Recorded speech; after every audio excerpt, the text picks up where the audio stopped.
अपनों के बीच रहते हुए किस तरह आलोचनाओं का सामना करें।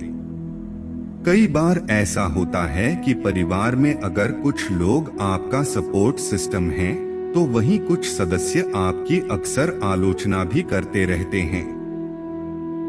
कई बार ऐसे लोगों में आपके शिक्षक, दूर के रिश्तेदार, दोस्त और माता पिता भी शामिल होते हैं। ये सारे रिश्ते इतने नाजुक होते हैं कि आप उस आलोचना का जवाब नहीं दे पाते, क्योंकि इससे या तो रिश्ते में खटास जाएगी या फिर आपको बदतमीज समझा जाएगा।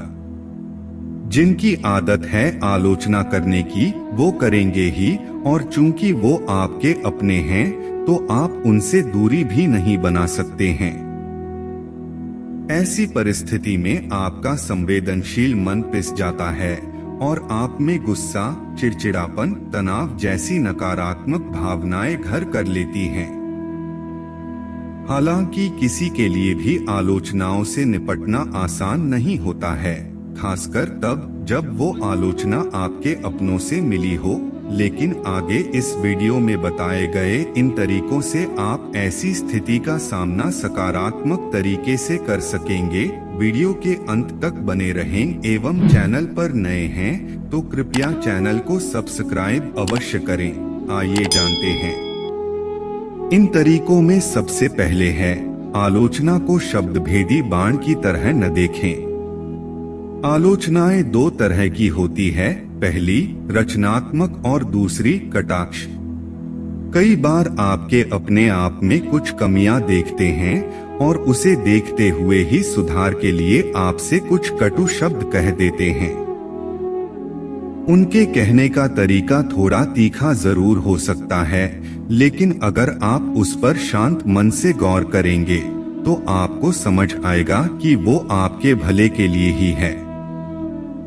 वहीं दूसरी प्रकार की आलोचना कटाक्ष ही होती है, लेकिन अगर आप उसे भावुकता से लेंगे तो खुद का ही नुकसान करेंगे। इससे बेहतर है कि आप इसे मुस्कुरा कर लें। क्या पता सामने वाले को आपकी मुस्कुराहट देखकर अपनी गलती का एहसास हो जाए। दूसरा है अपना पक्ष रखें।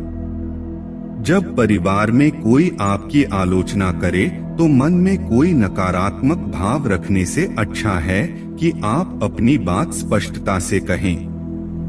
कई बार लोग सामने वाले का पक्ष नहीं जानते होते हैं, इसलिए अपनी एक राय कमेंट के रूप में सामने वाले को कह देते हैं। इसलिए ये जरूरी है कि अगर आप सही हैं या उस टिप्पणी पर कुछ कहना चाहते हैं तो जरूर कह दें। क्या पता कि सामने वाला आपकी बात समझकर आपको कुछ कहना बंद कर दे। इसके पश्चात अपनी खूबियों को पहचानें।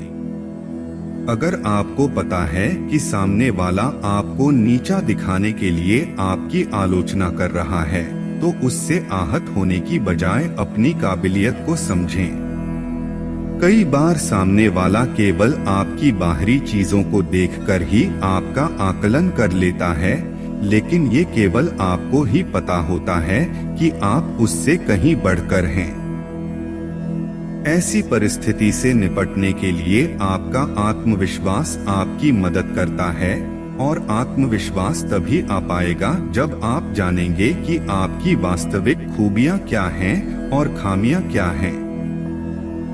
इससे आप समझ भी पाएंगे कि सामने वाला कहाँ गलत है और आप कहाँ सही। दर्शकों, आगे है अपनी गलतियों को मानना सीखें। माता पिता अक्सर आपकी गलतियों के लिए आपकी आलोचना करते हैं, और चूंकि वो माता पिता हैं तो आपको उनसे सबसे ज्यादा दुख पहुंचता है। लेकिन हर बार गलती उनकी नहीं होती, बल्कि कई बार हम अपनी कमियों या गलतियों से उन्हें चोट पहुंचाते हैं। इसलिए ये जरूरी है कि आप अपनी गलती मानें और उसे सुधारने की कोशिश करें। अगर तब भी उनका व्यवहार न बदले तो उनको बिठाकर अपनी गलती छुपाने का कारण और अपनी वर्तमान मनोदशा समझाएं। उन्हें अपना दुश्मन समझने से बेहतर है कि चीजों को सुधारने की कोशिश करें, और अगर तब भी चीजें मन मुताबिक न हो तो उनकी बातों को दिल से न लगाएं। वो भले ही नासमझी में ऐसा कर रहे हों, लेकिन उनसे अधिक आपका हित कोई नहीं चाहता होगा। इसके अलावा आता है, अगर तारीफ सुनना पसंद है तो आलोचना सुनने की क्षमता भी विकसित करें। कई बार ऐसा होता है कि हम अपनी तारीफ तो खुले मन से सुन लेते हैं, लेकिन अपनी आलोचना नहीं सुन पाते। हमें लगता है कि हम में कोई कमी ही नहीं है, और अगर है भी तो इसे कहने की क्या जरूरत है। आपका ये व्यवहार नकारात्मक है, क्योंकि अगर सामने वाला आपकी तारीफ और आलोचना दोनों करता है तो साफ है कि उसकी मंशा खराब नहीं है। वो बस आपको आपकी कमियां बताना चाहता है, जिसे आपको सकारात्मकता से लेना चाहिए और उस पर काम करना चाहिए। आलोचना संभालना सबके लिए आसान नहीं होता। आप ऐसी परिस्थिति में क्या करते? आलोचना संभालना सबके लिए आसान नहीं होता है, लेकिन जब आप इसे सकारात्मक तरीके से लेते हैं तो यह आपको अपनी कमियों को देखने और समझने का मौका देता है। इसे कभी भी पर्सनली न लें और न ही उन आलोचनाओं को सुनकर हतोत्साहित हों। हमेशा अपनी मन की शांति को महत्व दें और हर आलोचना पर ध्यान न दें। वो लोग जो आपके जीवन में अहम भूमिका निभाते हैं और आपका हित चाहते हैं, केवल उनकी आलोचना ही आपके लिए मायने रखनी चाहिए। हालांकि ऐसी स्थिति से निपटने का सबका तरीका अलग होता है। आप ऐसी परिस्थिति में क्या करते हैं? हमें कमेंट करके जरूर बताएं।